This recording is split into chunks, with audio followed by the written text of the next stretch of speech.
চাকরটি জোরে জোরে আমার ম্যাসাজ করতে লাগল। আমি তাকে টাকা দিতে চাইলাম, কিন্তু সে বলল, রেখে দিন মালকিন, রাতে আদায় করে নেবঘু। আমি কিছু বুঝতে পারছিলাম না। যত সে ম্যাসাজ করছিল, আমার উপর একটা নেশা চেপে যাচ্ছিল এবং আমি গভীর ঘুমে ঢলে পড়লাম। কিন্তু এক রাতে আমার ঘুম আসছিল না। আমার হুঁশ উড়ে গেল যখন সে রাতে ম্যাসাজ করতে করতে আমার নাম ধরে ডাকল। আমি খুব সুন্দরী ছিলাম, তাই বিয়ের প্রস্তাব প্রতিদিন আসত। আমি আমার বাবা মার একমাত্র মেয়ে ছিলাম, তাই আমার বাবা চাইতেন আমি ডাক্তার হয়ে তার নাম উজ্জ্বল করি। কিন্তু যখন আমার জন্য এত ভালো প্রস্তাব আসত, আমার মা আমাকে বলতেন, তুমি পড়াশোনা ছেড়ে দাও, যাতে আমি তোমার বিয়ে দিতে পারি। কিন্তু আমি আমার মাকে বলতাম, আমি তো ডাক্তার হতে চাই। গিয়ে কথা শুনে আমার মা রেগে যেতেন এবং বলতেন, তুমি এখন বিয়ে করে ফেল, ডাক্তারির পড়া পরে করবে। কিন্তু আমার বাবা মানতেন না। তাই আমার মা এক বুড়ো বাবার কাছে গেলেন এবং বললেন, আমি আমার মেয়ের বিয়ে করতে চাই, কিন্তু তার বাবা মানছে না। এমন একটা তাবিজ দিন যাতে তার বাবা ফৌরত মানে। সেই বুড়ো আমার মা থেকে নিলেন এবং এমন তাবিজ দিলেন যে আমার বাবা ফৌরত আমার বিয়ের জন্য রাজি হয়ে গেলেন। এই প্রস্তাবটা আসলে আমার বাবার বন্ধু তার ছেলের জন্য এনেছিলেন এবং বলেছিলেন, আপনার মেয়ে বিয়ের পরেও ডাক্তার হতে পারবে। এ কথা শুনে আমার বাবা ফৌরত হ্যাঁ বলে দিলেন এবং আমি বিয়ে করে শ্বশুরবাড়ি চলে এলাম। আমার শ্বশুরবাড়ির লোকজন খুব ধনী ছিল, তাই আমি এবং আমার স্বামী আলাদা বাড়িতে থাকতাম। আমার স্বামী তার বাবার ব্যবসা দেখতেন, তাই তিনি সকাল থেকে সন্ধ্যা পর্যন্ত ব্যস্ত থাকতেন। আমি তার বাড়িতে গিয়ে সেখানকার আরামায়েশ দেখে হতবাক হয়ে গেলাম। আমার স্বামী আমার সেবার জন্য অনেক চাকর রেখেছিলেন। কিন্তু তার এক চাকর ধীরে ধীরে আমার কাছাকাছি আসতে লাগল। সে চাকর আমাকে বলল, আমি এখানে অনেক বছর ধরে কাজ করছি এবং আপনার শ্বশুরবাড়ির লোকজন আমাকে পরিবারের সদস্যের মতোই মনে করে। এ কথা শুনে আমিও তাকে বিশেষ গুরুত্ব দিতে শুরু করলাম। একদিন সে আমার ঘরে চলে এল। আমি তখনও বিছানায় শুয়েছিলাম। সে আমাকে ক্লান্ত দেখে বলল, আপনি শুয়ে থাকুন, ক্লান্ত হয়ে গেছেন। যদি আপত্তি না থাকে আমি আপনার পা টিপে দিই। এ কথা শুনে আমি হতবাক হয়ে গেলাম।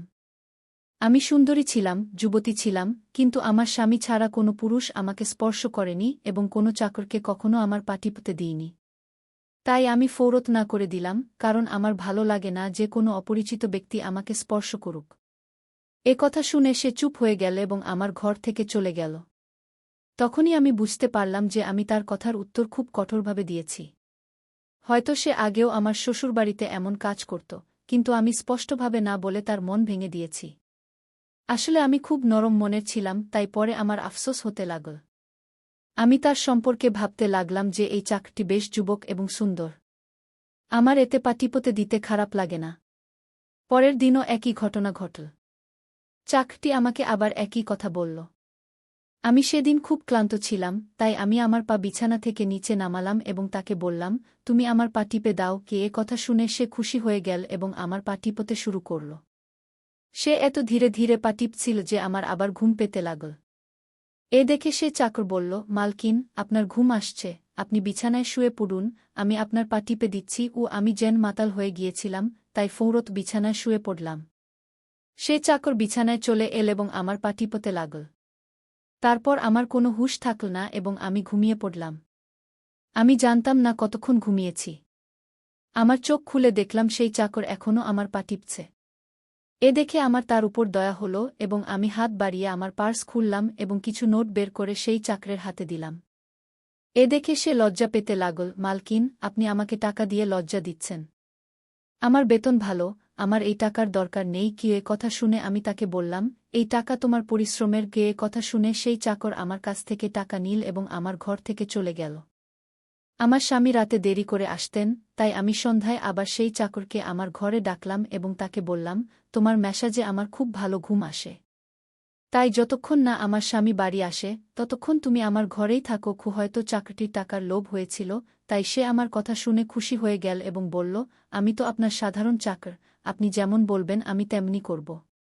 আমি আপনার পা টিপে দেব যাতে আপনার ক্লান্তি দূর হয় এবং আপনি শান্তি পান। এ কথা শুনে আমি তাকে বললাম, তোমার হাতে জাদু আছে, তাই তো আমার সব ক্লান্তি দূর হয়ে যায়। একদিন চাকর আমাকে বলল, আপনার শাশুড়িও মাঝে মাঝে আমার কাছ থেকে ম্যাসাজ নিতেন। এটা শুনে আমি হতবাক হয়ে গেলাম। আমার শাশুড়িকে আমি এমন মনে করিনি। কিন্তু সেই চাকরটি মিথ্যাবাদী বলে মনে হচ্ছিল না। আমি শ্বশুরবাড়িতে আসতে প্রায় 1 মাস হতে চলেছে, তাই আমি চাকরদের ভালো করে বুঝে নিয়েছিলাম। সে আমাকে সবসময় সত্যি কথাই বলত। আমাদের বাড়িতে একজন নিয়ানো কাজ করত, কিন্তু সে ছিল মিথ্যাবাদী ও অসাধু। সে আমার কাছ থেকে যা শুনত তা পুরো মহল্লা ছড়িয়ে দিত। তাই আমি তাকে আমার ঘরে আসতে দিতাম না। এই চাকরটি ছিল বাড়ির পুরনো চাকর, তাই আমি তার উপর বিশ্বাস রাখতাম। চাকরও আমার ঘরে আসত, কিন্তু নিচু নজরে থাকত। সে আমার শরীরে হাত বুলাত, কিন্তু তার উদ্দেশ্য খারাপ ছিল না। এমনটা প্রতি রাতেই হতো। একদিন আমি আমার স্বামীকে বললাম, আমাদের বিয়ের পর থেকে আমরা কোথাও বেড়াতে যাইনি। এটা শুনে আমার স্বামী বলল, আমাদের বিয়ের পর থেকে তুমিও তো সবসময় ঘুমে থাকো। আমি রাতে বাড়ি আসি, তুমি গভীর ঘুমে থাকো। দিনে আমার কাছে সময় থাকে না, আর রাতে বাড়ি আসার আগেই তুমি ঘুমিয়ে পড়ো। এটা শুনে আমি মনে মনে ভাবলাম, এসবই চাকরের মেসাজের কারণে হচ্ছে। আমার স্বামীর অভিযোগ সঠিক ছিল। আমাকে প্রতিদিন রাতে তার জন্য জেগে থাকা উচিত ছিল। সেই দিন আমি সিদ্ধান্ত নিলাম, আজ রাতে যখন চাকর আমাকে মেসাজের জন্য বলবে, আমি করব, যাতে আমার ঘুম না আসে এবং আমি আমার স্বামীর আসা পর্যন্ত জেগে থাকতে পারি। সন্ধ্যা হলে আমি গোসল করে নিজেকে সাজিয়ে নিলাম এবং দুলহনের মতো করে বিছানায় বসলাম। চাকর আমার ঘরে এল। সে আমাকে মেসাজের জন্য জিজ্ঞাসা করল, কিন্তু আমি স্পষ্টভাবে করলাম। আমার কথা শুনে সে কিছুটা মনমরা হয়ে গেল এবং চলে গেল। কিছুক্ষণ পর চাকর আমার ঘরে এল, তার হাতে ছিল এক গ্লাস দুধ। আমি খাবার খাইনি, তাই তাড়াতাড়ি দুধ খেয়ে নিলাম এবং আমার স্বামীর জন্য অপেক্ষা করতে লাগলাম। কিন্তু আমার ঘুম এসে গেল, আমি ঘুমিয়ে পড়লাম। সকালে জেগে দেখলাম চাকর তাড়াতাড়ি আমার ঘরে এসে বলল, মালকিন, আপনার জন্য নাস্তা নিয়ে আসি। এটা শুনে আমি আমার স্বামীর বিছানার দিকে তাকালাম, তা খালি ছিল। এটা দেখে চাকর বলল, মালিকের জরুরি কাজ ছিল, তিনি নাস্তা করে চলে গেছেন। এটা শুনে আমার মেজাজ খারাপ হয়ে গেল। আমি সারারাত তার জন্য জেগেছিলাম, কিন্তু সে সকাল হতেই অফিস চলে গেল। আমি চাকরকে বললাম, আমার জন্য চা নিয়ে আসো। চাকর ঘর থেকে বেরিয়ে গেল। তখনই আমি আমার দিকে তাকিয়ে হতবাক হয়ে গেলাম। রাতে আমি দুলহনের পোশাক পরেছিলাম, কিন্তু এখন আমার শরীরে অন্য পোশাক ছিল। তবে আমি তখনও গয়না পরেছিলাম। আমার মাথা ভারী হতে লাগল। আমি ভেবে অস্থির হয়ে পড়লাম, রাতে আমার সাথে কি হয়েছিল, আমার ঘরে কে ছিল এবং সে আমার সাথে কি করেছিল। কিন্তু আমার কিছুই মনে পড়ছিল না। আমার বুক ধড়ফড় করতে লাগল, আমি আমার মাথা ধরে ফেললাম। আমার পুরো শরীর ব্যথা করছিল। তাই চাকর চা নিয়ে এলে আমি তাকে বললাম, আমার শরীরটা দাবা দাও। এটা শুনে সে বিছানায় এসে আমাকে দাবাতে লাগল। সেই দিন আমি দীর্ঘক্ষণ বিছানায় শুয়ে থাকলাম। সেই দিন হঠাৎ আমার স্বামী বাড়ি চলে এল। আমি তাকে দেখে তার উপর ঝাঁপিয়ে পড়লাম, আমি রাতে তোমার জন্য দুলহন সেজে জেগেছিলাম, কিন্তু তুমি আসোনি। এটা শুনে আমার স্বামী বলল, আমি রাতে ঘরে এসেছিলাম, তুমি গভীর ঘুমেছিলে, তাই আমি তোমাকে জাগাইনি। এটা শুনে আমি হতবাক হয়ে গেলাম। কিন্তু আমার পোশাক কে বদলাল? আর ঘুম পূর্ণ হওয়ার পরেও আমার শরীর কেন ব্যথা করছে? আমি বিভ্রান্ত হয়ে পড়লাম। আমার স্বামী বলল, ঠিক আছে, মেজাজ খারাপ করার দরকার নেই। আজ রাতে আমার একটি কাজের জন্য বাইরে যেতে হবে, তাই দেরি হবে। কিন্তু এখন আমার ৩-৪ ঘন্টা সময় আছে। যদি তুমি বলো, আমরা এখনই কোথাও বেড়াতে যেতে পারি। এটা শুনে আমার মেজাজ নিজে থেকেই ভালো হয়ে গেল। সঙ্গীত। আমি তাকে বললাম, হ্যাঁ, কিন্তু তুমি কেন জিজ্ঞাসা করছো? এটা শুনে চাকর বলল, আমি আপনার চাকর, কিন্তু আমি আপনাকে এই পরামর্শ দেব, আপনি বাইরে যাবেন না, কারণ আপনার শরীর ক্লান্ত হয়ে যাবে। এটা শুনে আমার রাগ উঠে গেল। আমি তাকে বললাম, তুমি আমার চাকর, আমার স্বামী হওয়ার চেষ্টা করো না। এটা বলে আমি বাইরে চলে গেলাম। জানি না কী কারণে আমার এত রাগ হয়েছিল। আমি সেই চাকরকে ভালো করে বকা দিলাম। সে তার অবস্থান বুঝে গিয়েছিল। তাই যখন আমি বাড়ি ফিরলাম, সে আমার সামনে আসেনি। আমার স্বামী আমাকে গেটে নামিয়ে আবার বাইরে চলে গিয়েছিলেন। যখন আমি ভিতরে এলাম, আমার পুরো শরীর ভীষণ ব্যথা করছিল। সম্ভবত আমার শরীর ম্যাসাজের অভ্যাস হয়ে গিয়েছিল। তাই রাত হলেই সে ম্যাসাজের জন্য ব্যাকুল হয়ে উঠত। কিন্তু আমি সেই চাকরকে রাগান্বিত করে দিয়েছিলাম, তাই আজ সে আমার ম্যাসাজ করতে আসেনি। কিন্তু আমার তার দরকার ছিল। তাই আমি একটি নিয়নকে ডাকলাম এবং সেই চাকরকে ডাকতে বললাম। কিছুক্ষণ পর সেই চাকর আমার ঘরে চলে এল, আমার বিছানায় বসল এবং নিঃশব্দে আমার পা আমি লজ্জা পেয়ে গেলাম যখন দেখলাম সে আমার পায়ের আঙুল চেপে ধরছে। আমি তাকে এত খারাপ কথা বলেছিলাম, কিন্তু সে আমার কথাকে মোটেও খারাপভাবে নেয়নি। যখন তাকে চুপচাপ দেখলাম, তখন বললাম, আমি জানি না সেই সময় আমার কি হয়েছিল, তাই আমি তোমাকে এত কড়া কথা বলেছি। এতদিন পর আমি আমার স্বামীর সাথে কোথাও বাইরে যাচ্ছিলাম, তাই তোমার বাধা আমার ভাল লাগেনি। তাই আমাকে ক্ষমা করে দাও। আমি তার মালিক ছিলাম এবং তাকে এই কাজের বেতন দিতাম, কিন্তু এখনও আমার মধ্যে মানবতা বেঁচে ছিল। তাই মালিক হয়েও আমি চাকর থেকে ক্ষমা চেয়ে নিলাম, কারণ সে যদিও চাকর ছিল, কিন্তু সে একজন মানুষও তো। আমার কথা শুনে সেই চাকর বলল, আমি আপনার চাকর, এই কাজের জন্য আমি আপনার কাছ থেকে বেতন নিই, তাই আপনার অধিকার আছে, আপনি আমাকে যা ইচ্ছা বলতে পারেন। এটা শুনে আমি চুপ হয়ে গেলাম, কিন্তু আমি ভেবে নিয়েছিলাম যে ভবিষ্যতে তাকে এমন কিছু বলব না। সে সেই রাত অনেকক্ষণ পর্যন্ত আমার মালিশ করতে থাকে এবং তারপর আমি ঘুমিয়ে পড়ি। আমি জানতাম না চাকর কখন আমার ঘর থেকে বেরিয়েছে এবং কখন আমার স্বামী বাড়িতে এসেছে। সকালে উঠে দেখলাম আমার স্বামী বাথরুমে আছে এবং বাইরে যাওয়ার জন্য প্রস্তুত হচ্ছে। আমি তাকে অবাক হয়ে দেখতে লাগলাম, জানি না আজকাল আমার কি হচ্ছে। চাকরের মালিশে আমার এত গভীর ঘুম আসে যে আমি কোনো কিছুর খেয়াল রাখতে পারতাম না। আমি এটাও বুঝতে পারতাম না যে আমার স্বামী কখন ঘরে আসে। আমি ভাবতে লাগলাম, এই চাকরের মালিশে এমন কি জাদু আছে যে সে আমার স্বামীর আসার আগেই আমার মালিশ করে দেয় এবং আমি হঠাৎ গভীর ঘুমে পড়ে যাই। সকালে যখন আমি উঠতাম, আমার মাথা ভারী লাগত এবং আমি হাঁটাচলা করার মতো অবস্থায় থাকতাম না। কিন্তু এই কথা আমি আমার স্বামীকে বলিনি, কারণ আমি চাইনি যে সে জানুক আমি সেই চাকর থেকে মালিশ করিয়ে নিই। একদিন আমার স্বামী দিনের বেলায় বাড়িতেই ছিল। আমি চাকরকে বাড়ির সব কাজ করালাম, তাকে আমার ঘরে আসতে দিলাম না। চাকর বাড়ির সব কাজ করত এবং মালিশের কথা কারো সামনে মুখ থেকে উচ্চারণ করত না। আমিও চাইতাম যে এই কথা কেউ জানতে না পারে। এই সময়ে যখন আমার স্বামী বাইরে যেত, আমি সেই চাকরকে ঘরে ডেকে নিতাম। কিন্তু একদিন আমার স্বামী হঠাৎ বাড়িতে চলে আসে এবং আমি ঘরে ছিলাম। এটা দেখে আমি খুব ঘাবড়ে গেলাম এবং ভাবলাম যে স্বামীর আসার আগে চাকরকে তাড়িয়ে দেব। কিন্তু এই চাকর খুব বুদ্ধিমান ছিল, আমার স্বামীর আসার আগেই অন্য কাজে লেগে গেল এবং আমার স্বামীর কিছুই টের পেল না।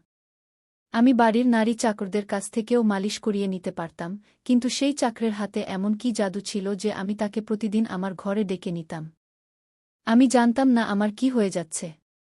যে রাতে আমি চাকর থেকে মালিশ করাতাম না, সেই রাতে আমার পুরো শরীরে ব্যথা হতো। সকালে উঠলে আমার মাথা ভারী হয়ে যেত এবং আমি ক্লান্ত বোধ করতাম। এক রাতে আমি চাকর থেকে মালিশ করালাম এবং গভীর ঘুমে পড়ে গেলাম। সকালে আমার চোখ খুলে দেখলাম আবার আমার কাপড় বদলে গেছে। এ কি কাণ্ড! কে এমন করছিল? আমার স্বামী কি আমার সাথে এমন করছিল? আমি ভাবনায় পড়ে গেলাম। আমি আয়নার সামনে গিয়ে দেখে হতবাক হয়ে গেলাম, আমার পুরো শরীরে লাল দাগ পড়ে গেছে। এ কি দাগ? আমি আমার শরীরে হাত বুলাতে লাগলাম, যেন এই দাগ মুছে ফেলতে চাইছিলাম, কিন্তু তা হল না। পরের দিন আবার আমি আমার শরীর দেখলাম, দাগ কমার বদলে বাড়তে শুরু করেছে। আমি ভয় পেয়ে গেলাম। ঠিক তখনই আমার ঘরে চাকর চলে এল এবং আমাকে মালিশ করতে বলল। আমি সেই দাগ লুকাতে চেয়ে তাকে বললাম, আজ তুমি শুধু আমার পা দাবিয়ে দাও। সে আমার থেকে কিছু জিজ্ঞাসা করল না, কিন্তু আমি ভিতরে ভিতরে ভয়ে কাঁপছিলাম। যদি কোনো দিন আমার স্বামী এই দাগ দেখে ফেলে, তাহলে আমি তাকে কি জবাব দেব? আমি এই ভেবে ভেবে ক্লান্ত হয়ে পড়েছিলাম, তাই বালিশের উপর পা রেখে দিলাম। চাকর আমার মালিশ করতে লাগল, আমার চোখ ঘুমে ঢুলে এল। ঠিক তখনই চাকর এমন একটা কথা বলল যে শুনে আমার হুঁশ উড়ে গেল। সে আমাকে বলল, মালকিন, আপনি আমার খুব ভাল লাগে। আমার চোখ খুব ভারী হয়ে এল, আমি তার কথা বুঝতে পারলাম না, এবং তারপর আমি গভীর ঘুমে পড়ে গেলাম। সকালে আমার চোখ খুলে দেখলাম আমার স্বামীও বিছানায় শুয়ে আছে। আমার মাথা ভারী হচ্ছিল এবং শরীর ব্যথায় ছটফট করছিল।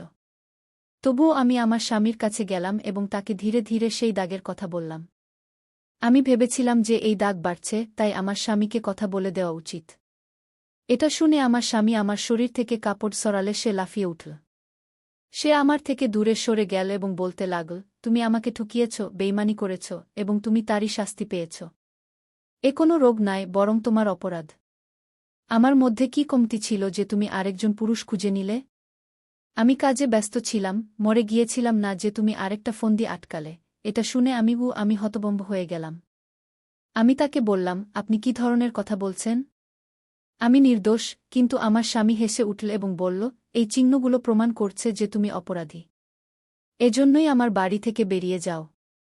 আমি তোমাকে তালাকের কাগজপত্র পাঠিয়ে দেব। সে আমাকে ধাক্কা দিয়ে দিয়ে বাড়ি থেকে বের করে দিল। আমি কাঁদতে কাঁদতে আমার বাবা মায়ের বাড়ি চলে গেলাম এবং তাদের আমার নির্দোষতার বিশ্বাস দিলাম। তারা আমার আপনজন ছিল, তাই তারা বিশ্বাস করল। তারা বলল যে তারা আমার স্বামীর সাথে কথা বলতে যাবে। কিন্তু তাদের যাওয়ার আগেই তালাকের কাগজপত্র চলে এল এবং আমার হাসিখুশি জীবন ধ্বংস হয়ে গেল। আমি এটার দায় কার উপর দেব? কেউ তো ছিল না। আমি কয়েকদিন ধরে কাঁদলাম। আমার মনে হচ্ছিল যেন আমি মরে যাচ্ছি। একদিন আমার মা আমার ঘরে এল এবং বলল, কেউ তোমার সাথে দেখা করতে এসেছে। আমি দৌড়ে গেলাম, ভাবলাম হয়তো আমার স্বামী এসেছে, সে আমার নির্দোষতা বুঝতে পেরেছে। কিন্তু সেখানে আমার স্বামী ছিল না, বরং সেই চাকর ছিল যে তার বাড়িতে কাজ করত। আমি তাকে আসার কারণ জিজ্ঞাসা করলাম, সে বলল, আমি আপনার সেই চিহ্নগুলোর কথা জানি। এটা শুনে আমি হতবাক হয়ে গেলাম। আমি তাকে জোরে ধরে ফেললাম এবং তার শার্টের বোতাম এক ঝটকায় খুলে দিলাম। এখন আমি বুঝতে পারলাম কেন আমার স্বামী আমার উপর এত নোংরা অভিযোগ এনেছিল। এটা বলে আমি চাকরের বুকে মুষ্টাঘাত করা শুরু করলাম। আমি বললাম, এই চিহ্নগুলো আমার শরীরে কিভাবে এল? তুমি মেসেজের অজুহাতে আমার সাথে কি করেছিলে? আমাকে সত্যি সত্যি বল। এটা শুনে চাকর আমার দুটি হাত ধরে ফেল এবং বলল, আমার নাম রাজেন্দ্র এবং আমি তোমার সাথে ইউনিভার্সিটিতে পড়তাম। কিন্তু আমি তোমাকে ভালোবেসে ফেলেছিলাম। আমিও ডাক্তার হতে চেয়েছিলাম এবং ভেবেছিলাম যখন আমরা দুজনেই ডাক্তার হয়ে যাব, তখন আমি তোমার বাবার কাছ থেকে তোমার হাত চেয়ে নেব। কিন্তু একদিন তোমার সেলিনার মুখে শুনলাম যে তোমার মা তোমার বিয়ে দ্রুত করতে চায়। তাই আমি ভয়ে তোমার বাড়িতে প্রস্তাব পাঠালাম, কিন্তু তোমার বাবা তা প্রত্যাখ্যান করল এবং বলল, আমি আমার মেয়ের বিয়ে তখনই দেব যখন সে ডাক্তার হয়ে যাবে। তাই আমি চিন্তামুক্ত হয়ে আমার পড়াশোনা শুরু করলাম। আমাকে এক সপ্তাহের জন্য আমার কাজিনের বিয়েতে শহরের বাইরে যেতে হয়েছিল, তখনই তোমার বিয়ে হয়ে গেল। সে এগুলো সব আমাকে বলছিল এবং আমি নিঃশব্দে তাকে দেখছিলাম।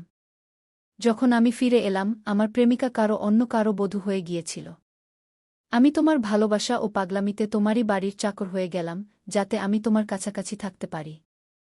আমি তোমার কাছে আসতে চেয়েছিলাম, তাই মেসেজের অজুহাতে তোমার ঘরে চলে আসতাম এবং রাতে তোমার দুধে বেহোশির ওষুধ মিশিয়ে দিতাম, যাতে তুমি ঘুমিয়ে থাকো এবং তোমার স্বামী তোমার কাছে আসতে না পারে। কারণ তুমি আমার ছিলে। আমি তোমাকে অন্য কারো কাছে দেখতে পারতাম না। এটা শুনে আমি হতভম্ব হয়ে গেলাম। তুমি কি আমার সাথে কখনো কিছু অন্যায় করেছ? এটা শুনে সে আমার হাত তার মাথায় রাখল এবং বলল, আমি তোমাকে ভালোবেসেছিলাম, তাই তোমার অনুমতি ছাড়া আমি তোমার সাথে কিছু করতে চাইনি। এটা শুনে আমি সেই চিহ্নের দিকে ইশারা করলাম যা আমাদের দুজনের শরীরে ছিল। এটা শুনে সে হেসে উঠল এবং বলল, আমি ডাক্তার, আর এটা শুধু ফিকশন। আমি এটা করেছি যাতে তোমার স্বামী আমাদের দুজনের উপর সন্দেহ করে। এটা বলে সে আমার কাছে ক্ষমা চাইল এবং আমি পুরো 1 বছর তাকে শাস্তি দেওয়ার পর তাকে ক্ষমা করে দিলাম এবং তারপর তার সাথে বিয়ে করলাম। তাই আমার প্রিয় বন্ধুরা, এটা ছিল আমাদের আজকের ছোট্ট গল্প। আপনি এই গল্পটি কেমন লাগলো কমেন্ট করে অবশ্যই জানাবেন। যদি আপনি এই গল্পটি পছন্দ করেন, তবে এটি লাইক করুন এবং আপনার বন্ধুদের সাথে শেয়ার করুন। যদি আপনি এরকম আরও ইন্টারেস্টিং এবং রোমান্টিক গল্প শুনতে চান, তবে চ্যানেলটি সাবস্ক্রাইব করুন এবং বেল আইকন অন করুন, যাতে আপনি আমার প্রতিটি গল্প সময়মতো পেতে পারেন। কাল দেখা হবে আরেকটি নতুন গল্প নিয়ে। ধন্যবাদ।